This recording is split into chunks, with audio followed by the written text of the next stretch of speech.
Good afternoon everyone. Earlier video में हमने discuss किया था जेट स्ट्रीम्स के बारे में।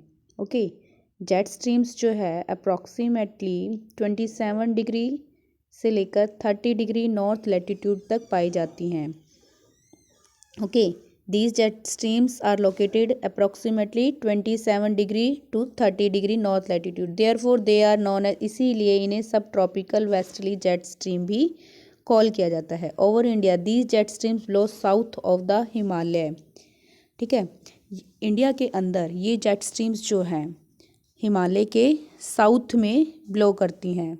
मतलब हमारा इंडिया का ये पार्ट और यहाँ ये हिमालय के साउथ में ये वेस्टर्ली जेट स्ट्रीम यहाँ से ऐसे आती हैं और यहाँ इधर की तरफ ब्लो करती हैं। ओके, अब बात करें all through the year expect in summer के अलावा ये पूरा टाइम यहाँ हिमालय के साउथ में फ्लो करती हैं। मीन्स समर में ये हिमालय के नॉर्थ में ब्लो करती हैं जेट स्ट्रीम्स, और समर को छोड़कर बाकी जो टाइम पीरियड है वो उस टाइम पीरियड पर ये हिमालय के साउथ में ब्लो करती हैं। ओके, तो डीपली थोड़ा हम जेट स्ट्रीम्स को देख लेते हैं कि ये क्या है। These are a narrow belt of high altitude. Jet streams जो हैं ये कहाँ पर पाई जाती हैं? हाई एल्टीट्यूड पर। और कितनी हाइट पर? 12,000 मीटर हाइट पर। ठीक है, westerly winds in the troposphere के अंदर वेस्टर्न की तरफ से आने वाली जो विंड्स हैं लगभग 12,000 मीटर हाइट पर पाई जाने वाली ये जो विंड्स हैं इन्हें वेस्टर्ली जेट स्ट्रीम कॉल किया जाता है। There speed varies from about 110 kilometre per hour in summer में और विंटर में इनकी जो स्पीड है वो डिफरेंट होती है। समर में देखें इन जेट स्ट्रीम्स की स्पीड तो 110 किलोमीटर है। अगर विंटर में देखें तो इनकी स्पीड 184 किलोमीटर है। ओके, तो a number of separate jet streams have been identified. The most constant are the mid latitude and the subtropical jet streams. मतलब जो ये जेट स्ट्रीम्स हैं इन्हें डिफरेंट प्लेस के अकॉर्डिंग आइडेंटिफाई किया जाता है। जिस प्लेस से वो ब्लो करती हैं उसी प्लेस के अकॉर्डिंग इनका नेम आइडेंटिफाई किया जाता है। अगर हम देखें हमारे यहाँ इधर की तरफ जो कॉन्स्टेंटली जेट स्ट्रीम देखने को मिलती हैं वो मिड लैटिट्यूड या सब ट्रॉपिकल जेट स्ट्रीम्स हैं। ठीक है, the western cyclonic disturbances experienced in the north and north western part of the country. जैसा कि मैंने अर्लियर वीडियो में आपके साथ डिस्कस किया था, मेडिटेरियन सी अफ्रीका कॉन्टिनेंट के ऊपर जो मेडिटेरियन और यूरोपियन कॉन्टिनेंट के नीचे इन दोनों के बीच में जो वाटर बॉडी है वो मेडिटेरियन सी है। मेडिटेरियन सी की तरफ से इंडिया वहाँ से इंडिया की तरफ मतलब नॉर्थ वेस्टर्न से इंडिया के नॉर्थ वेस्टर्न पार्ट में एंट्री करती हैं। Are brought in by this westerly flow. मतलब ये जो विंड्स हैं नॉर्थ वेस्टर्न पार्ट में ब्लो करती हैं। वेस्टर्न साइक्लोनिक डिस्टर्बेंसेस की वजह से मैंने आपको बताया था कि विंटर के टाइम पीरियड पर यहाँ रेनफॉल होता है। ठीक है, इन समर अगर बात करें समर की तो the sub tropical westerly jet streams moves north of the Himalaya. ठीक है, मतलब अगर हम समर की बात करें तो ये जेट स्ट्रीम्स हिमालय के यहाँ नॉर्थ में ब्लो करती हैं। अगर विंटर की बात करें तो ये हिमालय के साउथ में ब्लो करती हैं।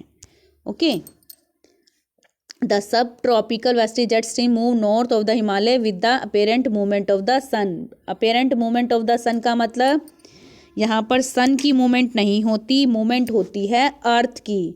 सन की मूवमेंट का मतलब है सन की जो हीट डिफरेंट टाइम पर डिफरेंट प्लेस पर जितनी वो इंसोलेशन गेट करता है, मतलब रोटेशन और रिवोल्यूशन की वजह से जो एरिया सन के फ्रंट में आ जाता है वो मैक्सिमम हीट रिसीव कर लेता है, और जो बैक में होता है वहाँ पर हीट वो रिसीव नहीं कर पाता। तो इसी चीज़ को यहाँ सन मूवमेंट कॉल किया गया है। An easterly jet stream called the subtropical easterly jet stream, eastern की तरफ से आने वाली जो भी ये स्ट्रीम्स हैं इन्हें सब tropical easterly jet stream call किया जाता है।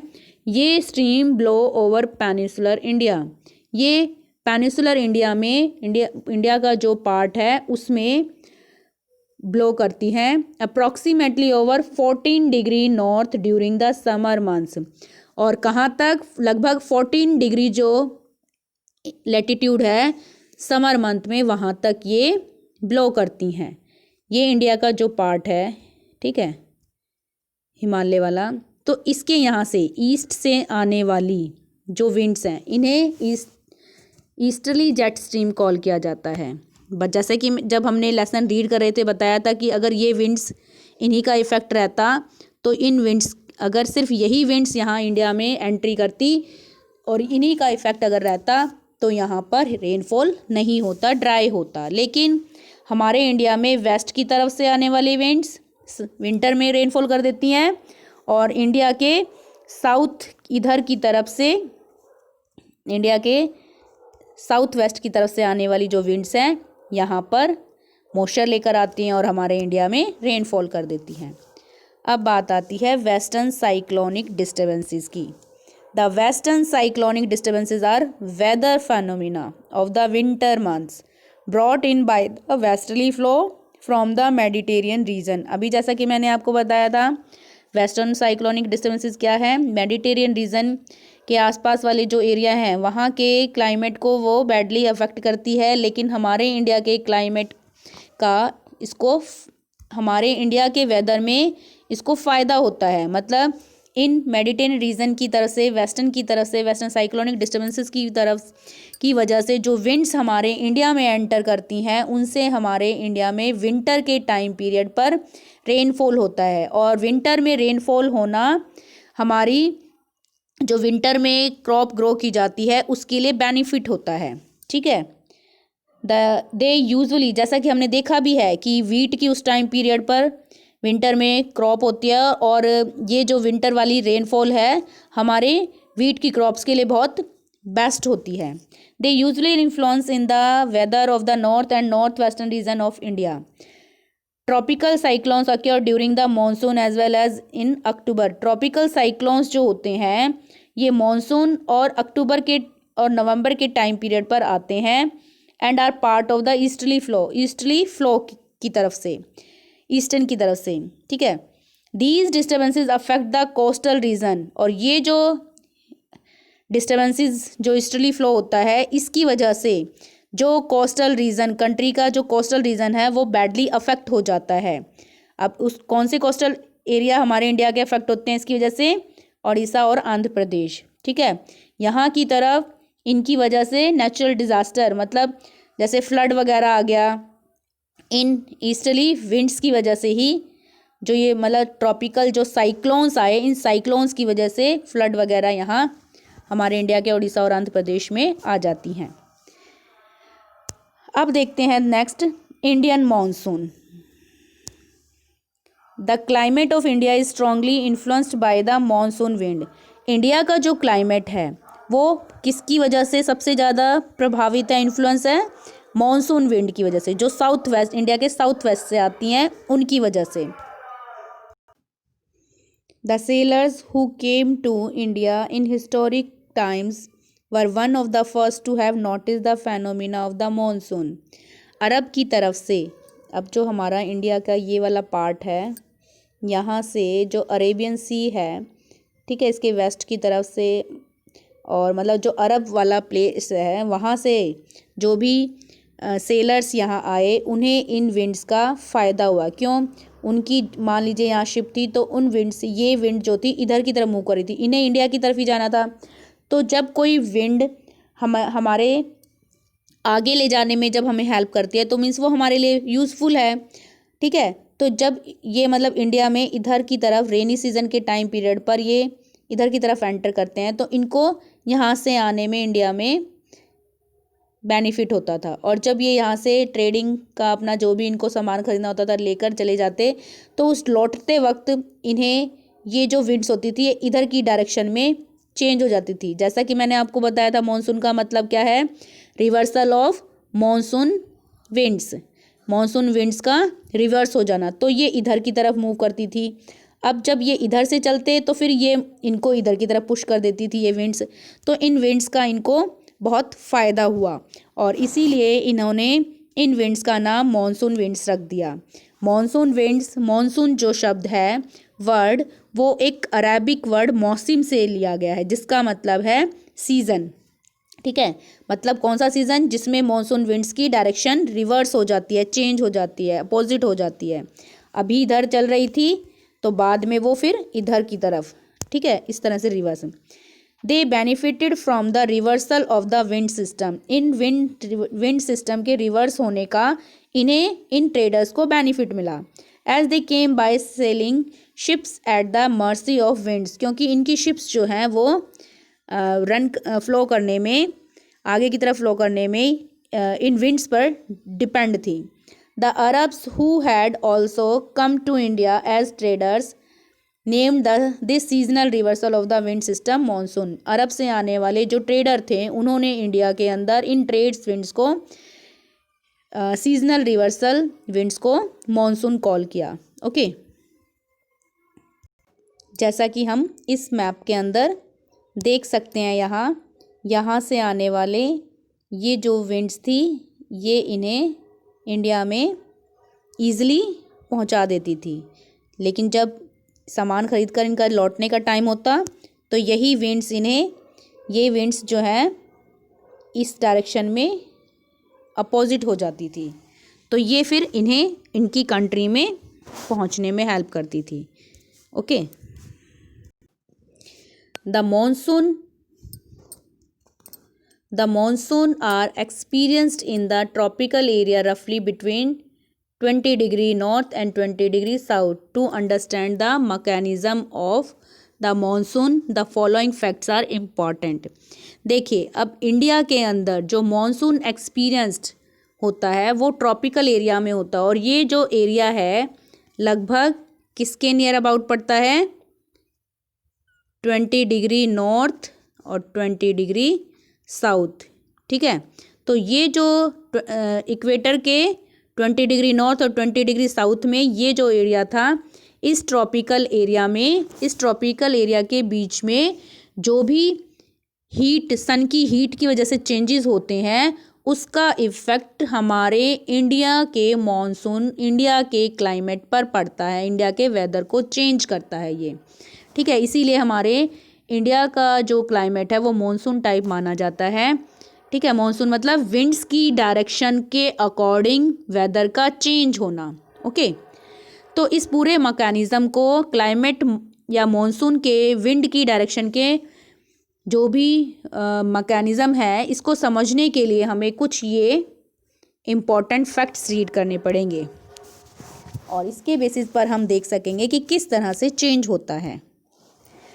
First, the differential heating and cooling of land and water creates low pressure on the landmass of India while the seas around the experience comparatively high pressure. जैसा कि देखो मैंने आपको बताया था, ये वाला आपका सी वाला एरिया और ये आपका लैंड वाला एरिया। अब हम अपने इंडिया के ही इस पार्ट को ले लेते हैं। ठीक है, इधर सी है और इधर लैंड है। ये मान लो लैंड है और ये सी है। ठीक है,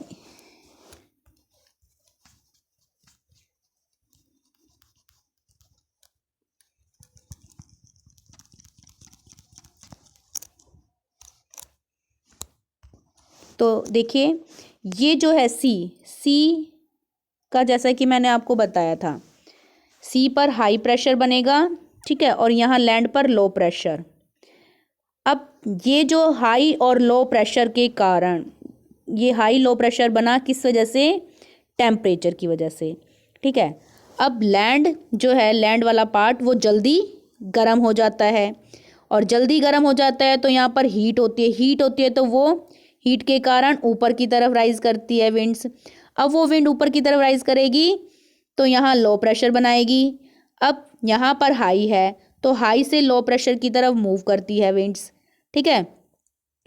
तो डिफरेंट टाइम पर, अब ये किस वजह से होता है, एक तो लो और हाई प्रेशर बनता है किस वजह से, सन की जो हीट है, ठीक है, किस एरिया पर कहाँ ज़्यादा पहुँच रही है और कहाँ कम। तो इस लैंड के हीट और कूल होने का जो डिफरेंस है उसकी वजह से भी, या वाटर का जो हीट और कूल होना उसका जो डिफरेंस है उसका इफ़ेक्ट, उसके इफ़ेक्ट से क्या होता है, लैंड और वाटर के हीट होने से प्रेशर डिफरेंट बनता है। दिन के और रात के ही बात कर लें, दिन में क्या होता है, यहाँ लैंड है, लैंड जो है हॉट हो जाती है, गर्म हो जाती है, और गर्म होने की वजह से यहाँ पर एयर ऊपर की तरफ जाती है और यहाँ लो प्रेशर बना देती है।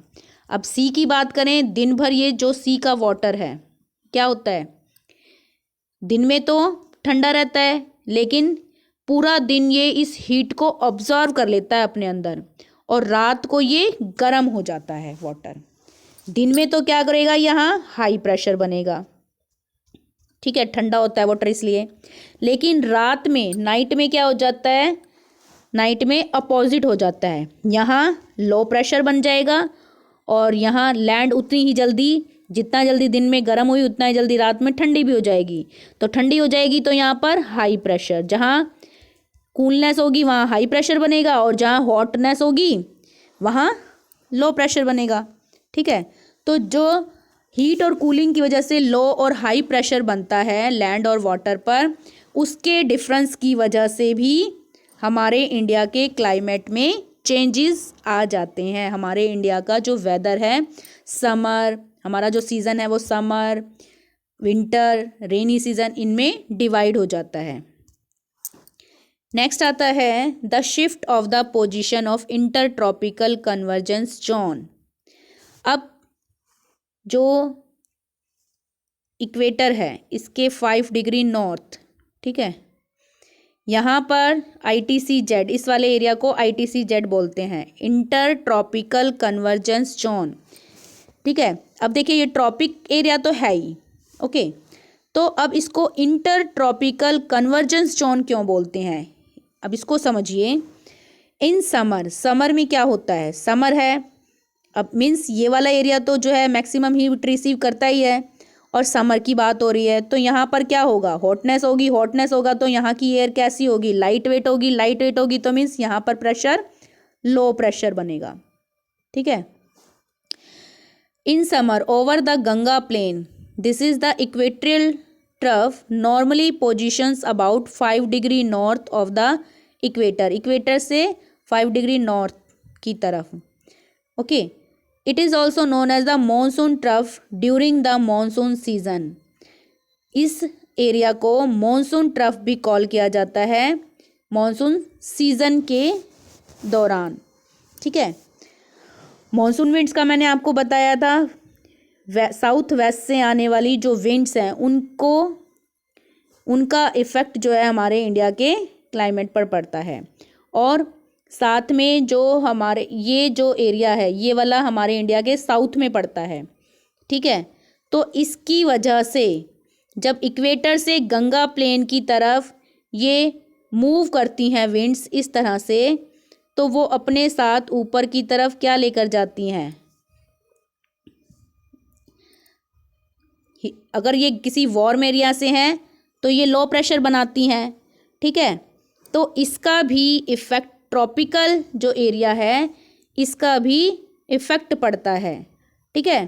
तो अब ये देखिए इंटर ट्रॉपिकल जोन्स के बारे में, यहाँ the inter tropical convergence zone is a broad trough of low pressure in equatorial latitude, equatorial latitude पर सबसे ज़्यादा लो प्रेशर बनने वाली ये ट्रफ का मतलब वो जोन है, ठीक है, जहाँ पर सबसे ज़्यादा लो प्रेशर बनता है। This is where the north east and the south east trade winds converge, ये वो प्लेस है जहाँ पर, ये देखो इस तरह से, ओके, अब ये वेस्ट है और ये ईस्ट है, और वैसे बात करें तो ये नॉर्थ है और ये साउथ है, ये सारा नॉर्थ और ये सारा साउथ। और इसके अकॉर्डिंग देखें वर्टिकली तो ये वेस्ट और ये ईस्ट। ठीक है, तो अब बात की जा रही है इस 5 डिग्री वाली लैटिट्यूड की। तो यहाँ पर क्या होता है, ITCZ मतलब ये वाला इंटर ट्रॉपिकल कन्वर्जेंस जोन का मतलब क्या है, यहाँ पर कौन नॉर्थ ईस्ट और साउथ ईस्ट मतलब नॉर्थ ईस्ट से आने वाली विंड्स और साउथ ईस्ट से आने वाली विंड्स, मतलब ये दोनों तरफ से आने वाली जो विंड्स हैं इस लो प्रेशर एरिया में आकर मिल जाती हैं, कन्वर्ज हो जाती हैं, इसीलिए इसे inter tropical convergence zone call किया जाता है। This convergence zone lies more और less parallel to the equator, ये इक्वेटर के पैरेलल में स्थित है ये tropical zone, but moves north और south with the apparent movement of the sun. ठीक है, ये यहाँ आकर कन्वर्ज होती हैं, लेकिन सन की जो मूवमेंट है, apparent movement of the sun, apparent movement of the sun का मतलब सन का डिफरेंट लैटिट्यूड पर होना, और ये किस वजह से होता है, रोटेशन की वजह से। अर्थ अपनी एक्सिस पर रोटेट करती है, इसीलिए तो सन का इस तरह से डिफरेंट लैटिट्यूड पर अलग अलग टाइम पर होना, इसकी वजह से ये क्या करती हैं, मतलब सन की रोटेशन की वजह से ये जो नॉर्थ ईस्ट और साउथ ईस्ट से आने वाली विंड्स हैं ये अपनी डायरेक्शन को चेंज भी कर लेती हैं। ठीक है, अपने राइट और लेफ्ट साइड में ये टर्न हो जाती हैं, जैसा कि हमने अर्लियर वीडियो में डिस्कस किया था। ओके, नेक्स्ट आता है point, the presence of the high pressure area east of Madagascar. देखिए अब अनदर रीज़न कौन सा है, हाई प्रेशर एरिया मेडागास्कर, जो कि जहाँ पर हाई प्रेशर एरिया बनता है। अफ्रीका के ईस्ट की तरफ देखें तो मेडागास्कर पड़ता है। ठीक है, और ये अप्रॉक्सीमेटली 20 डिग्री साउथ जो लैटिट्यूड है वहाँ पर पड़ता है। ओवर द इंडियन ओशियन के ऊपर जो 20 डिग्री साउथ है, ठीक है, वहाँ पर ये मेडागास्कर पड़ता है। The intensity and position of this high pressure area, अब यहाँ पर मेडागास्कर में हाई प्रेशर एरिया बनता है जिसका अफेक्ट हमारे इंडिया के मॉनसून पर पड़ता है। क्यों, क्योंकि हाई प्रेशर से लो प्रेशर की तरफ विंड मूव करती हैं, इसीलिए। ठीक है, तो इस हाई प्रेशर एरिया का एक तो अफेक्ट हो गया ये मेडागास्कर में जो हाई प्रेशर बना, ये मेडागास्कर में जो हाई प्रेशर बना, अफ्रीका कॉन्टिनेंट के ईस्ट में मेडागास्कर पड़ता है यहाँ पर। ठीक है, तो यहाँ पर जो हाई प्रेशर बना, इंडिया में लैंड पार्ट जो वहाँ लो प्रेशर बनता है, तो उस हाई प्रेशर से लो प्रेशर की तरफ मूव करने वाली विंड्स का अफेक्ट भी हमारी इंडिया पर, उसके मॉनसून पर आता है। नेक्स्ट आता है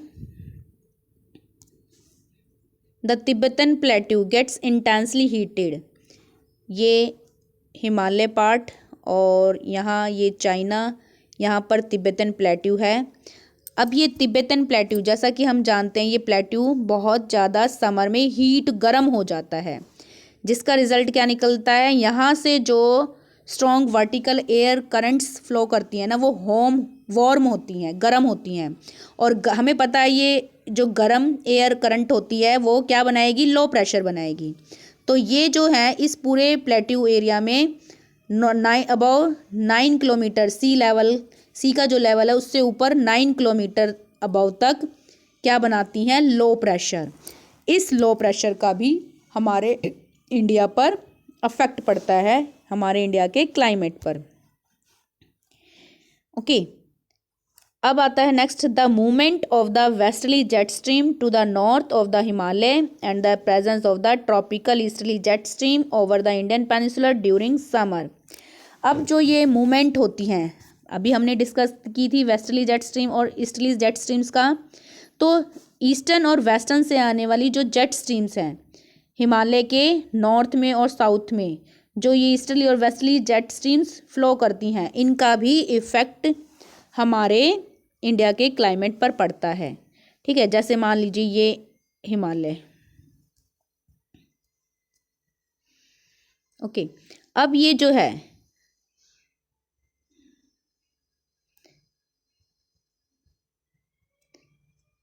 जैसा कि हमने देखा था वेस्टर्ली जेट जो ये जेट स्ट्रीम्स हैं, ये समर में तो ये जेट स्ट्रीम हिमालय के नॉर्थ में रहती हैं, तभी तो यहाँ पर स्पेस बन जाता है। और ये स्पेस जो है ये साउथ वेस्ट से आने वाली विंड्स यहाँ उस स्पेस को कवर करती हैं और इंडिया में रेनफॉल लेकर आती हैं। ठीक है, और विंटर में ये जो जेट स्ट्रीम्स हैं ये हिमालय के साउथ में आ जाते हैं नीचे की तरफ। ओके, तो ये जो जेट स्ट्रीम्स हैं, इन जेट स्ट्रीम्स की वजह से भी इंडिया के वेदर और उसमें सीज़न में चेंजेस आता है।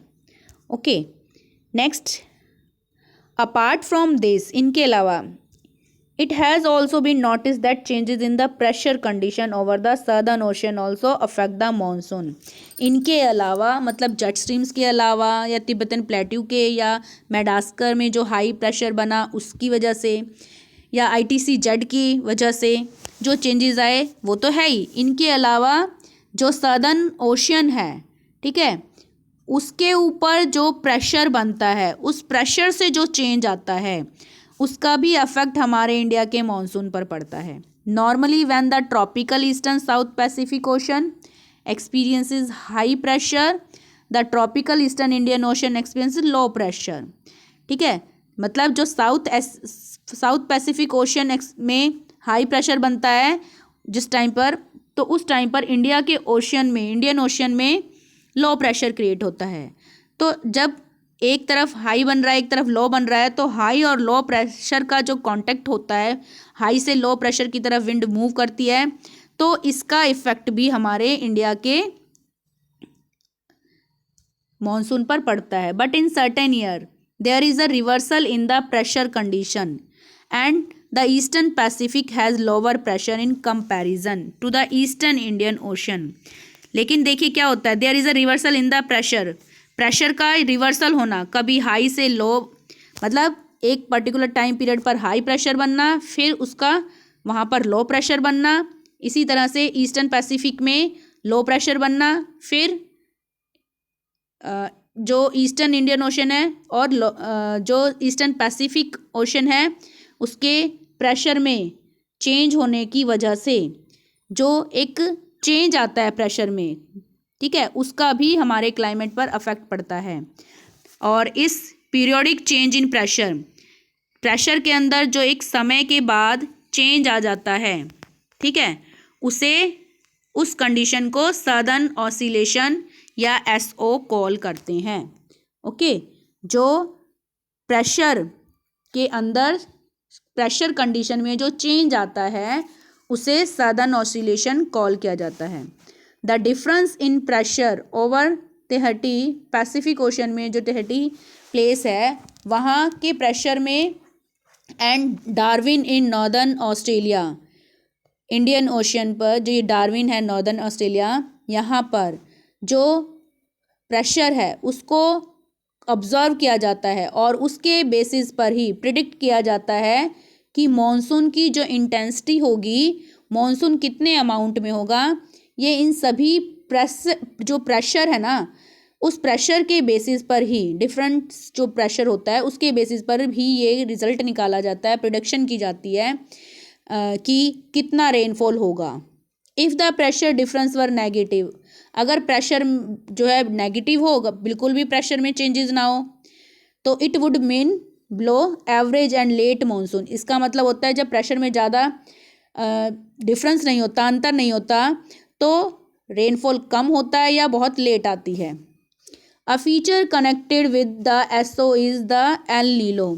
जो feature SO, a feature connected with the SO, SO मतलब सदर्न ऑसिलेशन से जो फीचर कनेक्ट है उस फीचर को एल नीनो कॉल करते हैं। और एल नीनो एक फेनोमिना है, weather phenomena, in which a warm ocean current, जिसके अंदर वार्म ओशियन करंट है, उसे एल नीनो कॉल करते हैं। That flow pass the Peruvian coast, जो कि पेरुवियन कोस्ट में, पेरुवियन एक प्लेस का नेम है जो, ठीक है, एक कोस्टल एरिया है। और इस पेरुवियन कोस्ट पर चलने वाली जो विंड्स होती है उसे, ओशन करंट्स, उसे एल नीनो कॉल किया जाता है। Of in place of the cold Peruvian current, ये जो एल नीनो है ये Peruvian coast warm ocean current है, दैट फ्लो, जो कहाँ फ्लो करती है, पेरुवियन कोस्ट पर। In place of the cold Peruvian current every 2 to 5 year the changes in pressure condition. तो ये जो पेरुवियन कोस्ट पर जो ये करंट फ्लो करती है, इसकी वजह से तो यहाँ पर जो चेंज आता है प्रेशर में, कोल्ड और हॉट की वजह से, लगभग 2 से 5 ईयर के बीच, the changes in pressure condition are connected to the El Nino. ये एल नीनो वार्म जो ओशियन करंट्स हैं उनकी वजह से ही यहाँ पर प्रेशर के अंदर चेंजेस आ जाता है, कभी हाई प्रेशर होता है, कभी लो प्रेशर। इसीलिए ये the phenomena is refer to as ENSO, El Nino southern oscillation. इसीलिए इन दोनों के मतलब मिक्सचर से ही प्रेशर के चेंजेस होता है, और उस चेंजेस की वजह से इंडिया के मानसून में भी चेंजेस आ जाता है। ठीक है, एल नीनो क्या है? This is the name given to the periodic development of warm ocean current. Warm ocean current का नेम है El Nino. Along the coast of, और ये कहाँ पर फ्लो करती है? पेरू, ठीक है, पेरुवियन जो कोस्टल एरिया है वहाँ पर। As a temporary replacement of the cold Peruvian current, एक टेम्परेरी जो चेंज होता है इस वार्म से कोल्ड पेरुवियन करंट में, ठीक है, मतलब एक वार्म प्लेस से ये कोल्ड प्लेस की तरफ जब इस करंट का रिप्लेसमेंट होता है, चेंजेस होता है, ठीक है, एल नीनो, तो इसकी वजह से प्रेशर में चेंजेस आ जाता है। El Nino is a Spanish word. El Nino जो है एक स्पेनिश वर्ड है जिसका मीनिंग है child, and refers to the baby Christ, और ये किसको रेफर करती है? बेबी क्राइस्ट को। As this current starts flowing during Christmas. अब इसे बेबी क्राइस्ट क्यों कॉल किया गया? क्योंकि ये जो करंट्स है ये क्रिसमस के टाइम पीरियड पर, जब क्रिसमस सेलिब्रेट किया जाता है उस टाइम पीरियड पर फ्लो करती है। The presence of the El Nino leads to an increase in sea surface temperatures. El Nino की वजह से सी के सरफेस में जो टेम्परेचर है वो बढ़ जाता है। And weakening of the trade wind in this region, और इस विंड में जो ट्रेड विंड्स हैं उनकी कमी हो जाती है। ओके, तो इन सभी फैक्टर्स का भी इफ़ेक्ट हमारे इंडियन मॉनसून पर पड़ता है। नेक्स्ट वीडियो में हम रीड करेंगे the onset of the monsoon and withdrawal.